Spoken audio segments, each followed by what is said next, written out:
Ayun na Tito eh. Joe! Don! Oh, ano nangyari dyan? Ewan ko nga eh, nag-workout ako eh. Kaya may pasa. Yung payat na yan, nag-workout. Nag-workout ako eh. Ah, Miss Tapia. Yes. My teacher. Okay. Ano, nakaupo na. Nakita ko, pumapasok yung guest mo. Nasaan si Habi? Si Black Hat. May dala akong Black Hat eh. Sabi ko, patukohin ko sa'yo. Naka-Black Hat. Yes, kasama po natin ngayong gabi ang nag-iisang master henyo, the legend, Mr. Joey De Leon. Hi, Tony. Hello! Di ba gano'n naman talaga natawag sa inyo ngayon? Legend kasi sa history walang umabot ng ganyang katagal. Sabi ko nga pag binigyan kami ng award, wala yung mga yung mga awards pag matagal na. Lifetime achievement. Oo, yung mga ganun. Ayoko. Bigyan nyo kami ng Oscar. Pero yung Oscar, iba yung meaning. O-S-C-A-R. Overstaying celebrities against retirement. Kasi nandun pa kami. Hindi sumasuko. Wala nga eh. 43 years on TV, every day. Actually, actually, 44 na nga, running sa 44 to. Pero kanina nag-usap tayo kasi ang TVJ, 50 years na sabi niyo. Baka more pa eh. Nung araw kasi, hindi pa kami Tito Vic Joey. Ewan ko, proud akong sabihin, siguro ako nagbuo nung Tito Vic Joey. DJ ako noon sa ABS. Ako lang ang nakaupo sa ABS ng 7 stations. Lahat, 7 yung station sa Bohol eh. Alam mo bang Bohol ang pangalan ng kalye ron? Hindi. Mother Ignacia ang alam ko. Bohol dati yun. Bohol Avenue. Okay. Doon ako natutulog kasi aircon eh. So, unang trabaho nyo, DJ, disc jockey? As in trabaho sa showbiz? Hindi. May kaibigan ako. Nung araw, mga artista kayo, mga ano na suot nyo eh. Branded, mga ganun na. Nung araw, modista lang ang mga artista. Mananahi. Oo, siyempre. Si Karina Afable, na nagkataon naman na kapatid ng tatay ni Ryan Ogoncillo, host ng noontime show nung araw. Ang co-host niya si Ariel Ureta. Pero bago pa noon, mayroong magandang tanghali. Magandang tanghali, walang bayan. Magandang tanghali, si Pancho Magalona ang host. Tatay ni Tatay Francis naman ni Francis, nakakasama naman namin. Kaya sabi namin, pang lunch tayo talaga eh. Yung dugo natin, doon na nanalantay. Yung kaibigan ko, si Freddy, na mayapa na, ang nanay niya ang nananahi ng damit nung host, si Karina Afable. Sabi sa akin, sama ka? Bakit?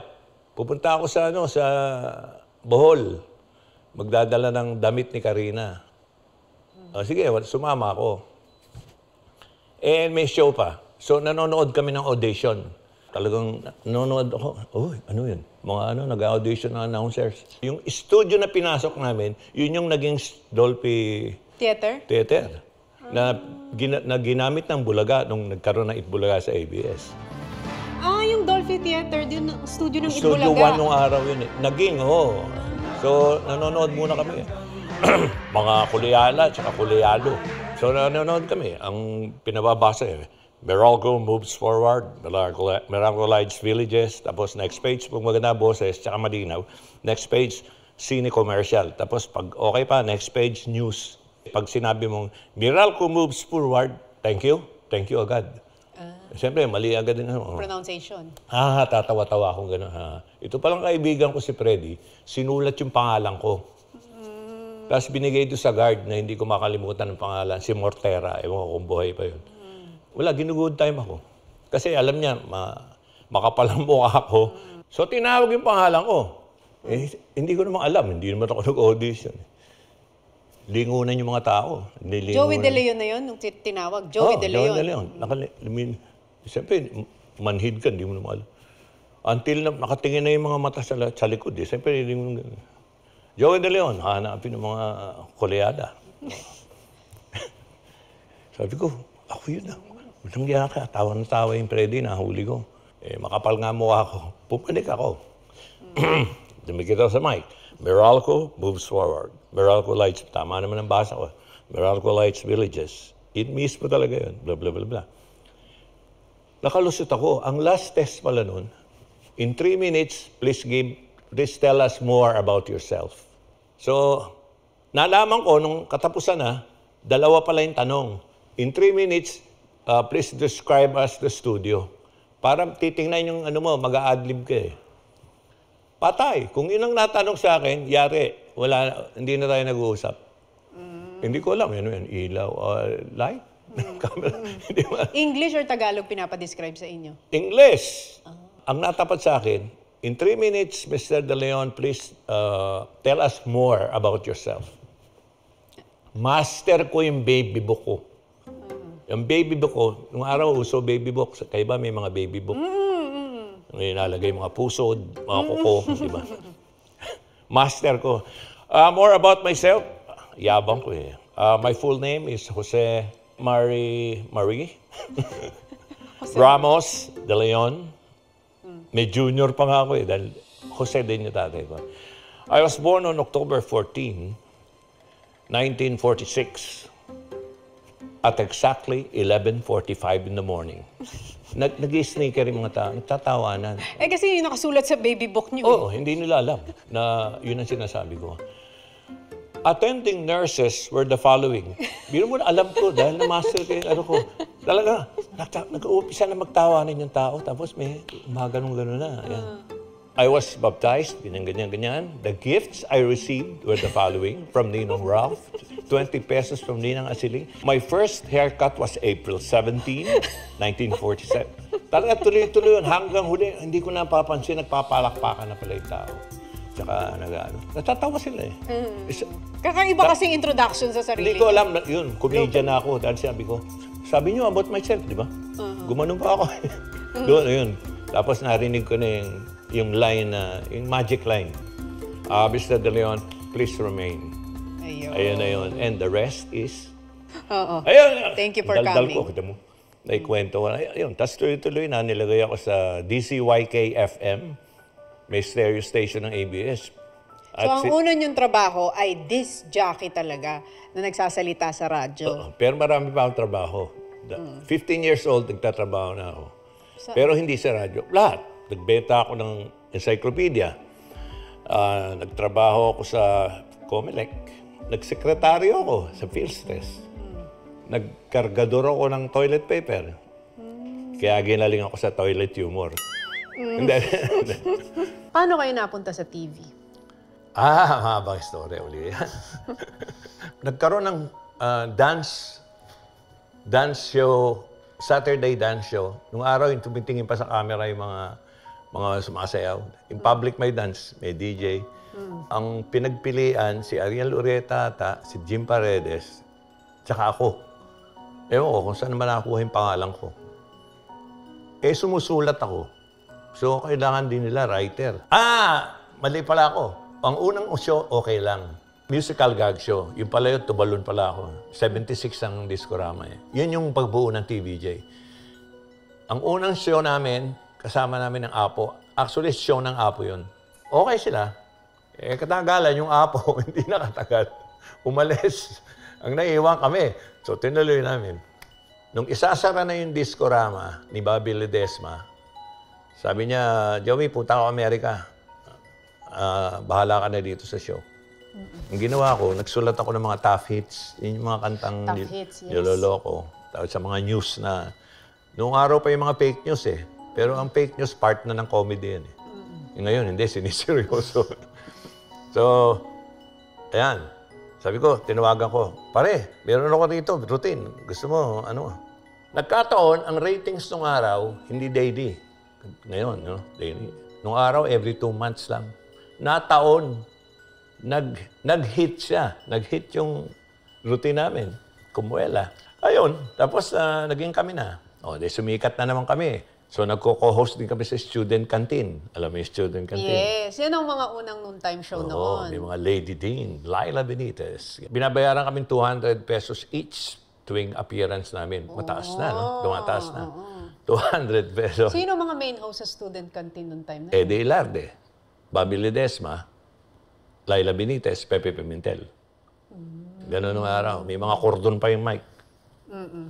Sumikat na naman kami. One and a half year.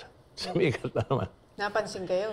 ng mga producers. Yung producer ng Flo de Luna, tapos si Boy Gatus ng School Bukol, sabi niya, gawa tayong noontime show. Hindi pwede, kakalabanin namin sarili namin. Part kami ng student canteen eh. Huwag na, hindi, panahon na eh. Sabi niya, subukan lang natin. Mahirap labanan yan, ang taas ng rating. Hindi lumalakad ang sales yan eh, nakaupo lang. Kusang, tinatawagan lang sila. Student canteen. Siyempre, sikat ka eh. Sa madaling salita, kumalat lang yung chismis, pero hindi namin tinatanggap. One afternoon, medyo nakainom si Bobby Ledesma. Hey guys, what's this I heard that you're accepting a show against us? Famous line yan. Hindi. Pagkatapos ng show, another famous line. So guys, I won't be seeing you next Saturday. Ginano kami. Kami naman, mga tampurista. Kaya ni Tito Vic at Joey. No, Tito Vic Joey na kami. Yun na. Na-hurt din kami. Huwag tayo. Hindi na kami pumasok. Kinuha yung apo. Kapalit ninyo? Oo. Pinalitan agad, trio. Hindi, okay lang. Hindi kami gumibo. So, paano? Wala tayong trabaho. Tuloy yung mga offer sa amin. Ano? Sino tatanggapin natin? Si Tubiera? Tubiera, nag-aalok na eh. Noon time show.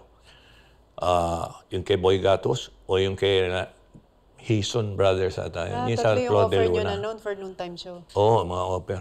Pero nung time na yun, isa lang ang noon time show sa TV, student canteen. Walang katapat. Wala. Walang gustong tumapat. Walang tumapat. Yung unang rating, tapat namin ng Bulaga. Kunyari, 25 yung student canteen, kami 0.5. Nung unang airing nyo? Oo, ganun katindi yung malakas nila.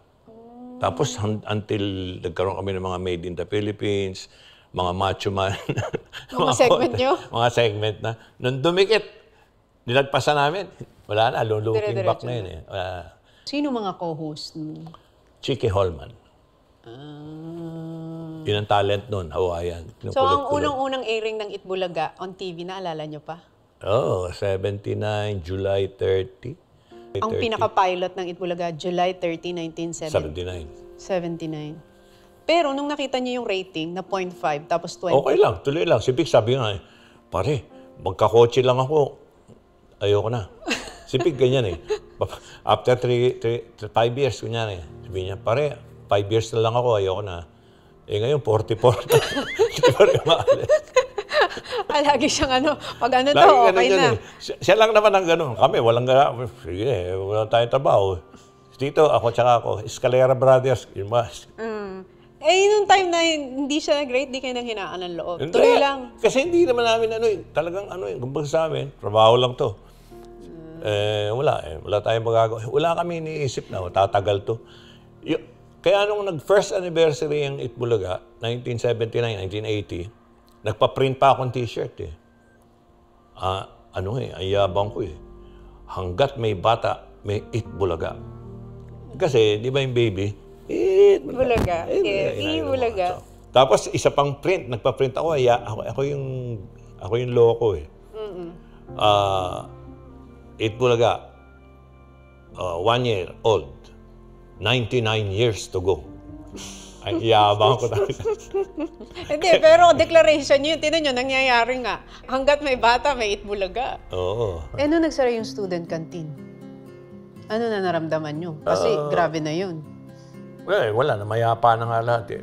Tapos pagsara ng student canteen, nagsunod-sunod na ang mga noontime show na tumapat sa inyo.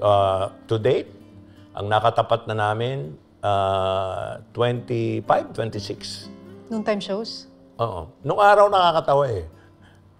Ako, nung inisip ko yung title ng Itbulaga, hindi ko inisip yung student. Kasi lahat ng writers doon, may mga taga-UP pa kami writers eh. Ako, hindi naman ako tinatanong eh. Hindi naman ako kasali doon eh. Ang student mga title, student body, mga gaganon, didikit eh. Kabaduyan ng Pinoy. Ako hindi. Doon ako sa canteen. Kasi naisip ko, lunch to eh. So, eat canteen. Kaya eat agad ako. Eat. Dinugtuhan ko. Surprise at noon. Bulaga. Kasi eat Bulaga. Kasi kailangan. Anong feeling na tumagal kayo ng 4 decades sa television, na araw-araw kayo nasa TV? Nararamdaman niyo po ba yun? Hindi ka tumatanda. Alam mo kung bakit? Kasi araw-araw ka nakikita. Teka muna, ikaw ba naaalala mo pa yung unang encounter natin? Ako naman magtatanong sa'yo. Yes. Nag-studio audience yung school namin sa Itbulaga. Hindi ko alam yun, ha? Sa Celebrity Sports Plaza. ABS yan. Yun, basta naalala ko po nung Celebrity Sports Plaza, nag-field trip kami, studio audience kami, sumasayaw si Aiza, tapos may puppet. Ay, may mascot. Si Bikoy. May mascot. Si Bikoy, yung baboy. Bakit kayo may baboy nun? Pero kami mga bata, Hindi ko tuwan-tuwa alam. kami. Never nyo pinag-usapan nila, bossing yun, yung retirement na, Wala. sige, tapos na, hindi na tayo magbulaga. Hindi, ngayon pa. Ngayon lahat nga lahat ng show, lahat ng tao may studio. Lahat ng show may TV show. Mahirap pag-retire. Ang mahirap sa retirement, alam mo, Tony, Ano? walang day off. Pag nagtatrabaho ka, may break. Kung retired ka, wala na. Day off every day. Oo, ang dami na namatay dahil pag nag-retire, di ba? Hanapin ang katawan mo. May routine ba kayo pag bago kayo pumasok sa Itbulaga? Paano routine? Alam mo ba, hindi kami nagme-makeup. Hindi, kami tatlo. Hindi kami nagme-makeup, pero lang kung bababae kami. Nagbababae, hindi nambababae. Nagbababae! Kasi lagi silang nagdadamit babae eh. Yun lang. Ako hilig ko, noon na lang. Ikaw, anong naaalala mo sa Bulaga? Kilala mo pa ba kami? Wow! Nagalit pa ako rito kay Tony. Oo, Hindi naman nagalit. Sumama loob ko. Baby namin to eh. Nung umalis. Pero okay yun ha. Ganun naman talaga eh. Di mo malalaman mangyayari bata ka eh. Actually, kumontik na rin ako umalis doon. Nyalok ako doon eh. Saan? Pinag-break kami ng trio. Nila Eddie Ilardi nung araw. Inalok ako ng 3 posisyon na tayo. Sa student canteen? Oo, siyempre nangyayari naman yun, hindi kayo magkakasundo. Pero wala eh. Nalasing ata ako. Pagsubok ako, natauhan ako. Hindi na! Ayoko na. Hindi ko iwanan yung... Buti nga, hindi kayo nagkaroon ng ganun. Yung parang away na nangyayari tatlo. yun. Meron din tampuhan. Pero 3 kami, so madaling i-break eh. Ano natutunan nyo sa paggawa nyo sa Bulaga ng ilang taon? Ang showbiz, o ang TV, o kung anuman, continuing yan eh. Parang yan. Tuloy-tuloy yung pag-aaral mo. Yan, may teacher. Tuloy-tuloy yung pag-aaral mo. Kasi pag nag-graduate ka, the end ka na. Pero isa lang hindi ko makakalimutan nung nag-host ako sa Itbulaga. Di ba kahit bagyo pumapasok tayo? Oo. Kung sino makarating sa studio, yun ang mag-host ng buong show. Naalala ko parang 3 pa lang tayo nasa studio noon. Tapos, kinakabahan ako kasi wala pa sila Paulo, wala pa sila Ate Gladys, Alan Kay, kasi na-stuck sa baha. Kasi paano yan, Helen? Tapos parang narinig kita na, huwag kang kakabahan. Dapat kahit mag-isa ka, kaya mong i-host yung show. Huwag ka umasa sa mga kasama mo. Dapat kahit mag-isa ka, kaya mong mag-host sa Itbulaga. Pag sinala ka sa TV, ikaw nang bahala sa buhay mo dyan. Bahala ka na, huwag ka nang aasa sa script. Sabi nyo. O, mo ngayon, kaya mo mag-isa. Hindi, ganun Pero talaga. naalala ko nga yung sabi ko, oo nga, no? Kasi parang dati, dahil noontime show, maasa ka sa mga kasama mo dahil marami kayong host. Pero kayo nagsabi noon na pag sumalang ka sa TV, Kahit mag-isa. Noong araw, ganyan eh. Yung Little Miss Philippines, nilalayasan namin ni Vic eh. Sige, magsalita ka dyan. Si Aiza, iniwan ako. Tutula ako. sabi niya, Oo. Doon mo makikita kasi. Unless tumingin gano'n, tapos iiyak, wala yun. Kailangan ready ka. Kaya nga, sa akin nga pag tinatanong ako, sino magaling sa yung comedian? Ang sa akin, sabi ko, ang magaling yung nakakasulat. Nakakasulat hindi lang sa kanyang material, kundi para sa ibang comedians. Ibig sabihin, ganun din yun. Yung pwede kang tumayo at magkwento ka, kahit ano, bola, kaya news, kahit ano. kasi kami, itong generation na to, meron kami mga tinitingala, meron kami mga katulad ninyo, Tito Vic and Joey, yung mga tumagal na sa industriya. Nung nagsisimula kayo, sino yung ganun nyo? Na nilulook up nyo sa industry, tinitingala nyo? Wala, hindi kami nagkaroon ng ganun palagay ko eh. Nire-respeto lang namin, sinasaluduhan namin. Oy. Pero wala kayong idolo nyo sa industriya nung time na yun? Palagay ko kami pa nga umiba eh. Hindi yabang to ah. Kasi nung araw, inabutan namin mga pangalan ng comedians. Balot, Tangi. Yun ang mga comedian nun? Oh, Pugo. Tugo, Pugak, Tugak. Kasi yung una, gusto pa agad magpatawa di ba? Yung mga pangalan nila, sorry pero yun talaga Gusto nila magpatawa agad, kaya ang pangalan nila. Pugak. Manok. Nilagyan pa nga ng brother yun. Brother Manok. Manok pa rin. Ganun ang araw. Comedian agad ang pangalan pala. Comedian ba? So, kaya sabi namin, ano pa pangalan natin? Yun na rin. Sige. Sige, Tito Vic and Joey. Anong pinaka-memorable yung pelikula para sa inyo? Sa akin, ang paborito ko, lahat naman okay. Pero ang paborito ko yung Elvis and James. Nabilang nyo na kung ilang pelikula nagawa nyo? Nasa 100 plus. Basta sigurado ako sa TV shows. Wala tatalo sa akin. Ilan? Mga 70. 70 TV shows ang nagawa nyo. Miski sa radio, Maski radio. 12. 12 radio stations ang napagtrabahuan Naupuan nyo. ko. Pero kagabi may napanood ako. Tungkol sa buhay ito, seryoso to. Ang sabi, everything ends with tears. Di ba? So, malungkot. Kaya enjoyin mo na ang buhay mo. Ano ang favorite quotation nyo? Galing sa tatay ko. Ano? Ito, agree ka rito. Ang sabi ng tatay ko, Spanish yun Pero in English niya, sabi niya, a good life is expensive. There is something cheaper, but it is not life. Ibig sabihin, enjoy life. Travel, mag-enjoy ka, gumastos ka. Aanin mo yun, di mo naman madadala yun, di ba? Alam mo ba yung panliligaw nung araw? Para ako nagsushow nito. Paano? Nung araw, matagal na yung senyasan. Nung panahon ni Maria Clara. Pag tinanong ng lalaki, mahal mo ba ako? O paano sumagot si Maria Clara? Pag humawak siya sa ilong, ibig sabihin nun, no. Kasi, ang nose may no. Pag humawak siya sa mata, yes. Bakit? May YES. Oo. Ang eyes may YES. Yes. Paano? Sabi nung nagro-routine sa akin. Paano kung 50-50 yung chances? Doon lumalabas yung pagkamahinhin ni Maria Clara. Gumagano siya. Sa dibdib? Sa chest? Why? So-so. So-so lang. So-so. Oo. Tatawa Gets kayo. nila. Tatawa kayo. Natawa sila.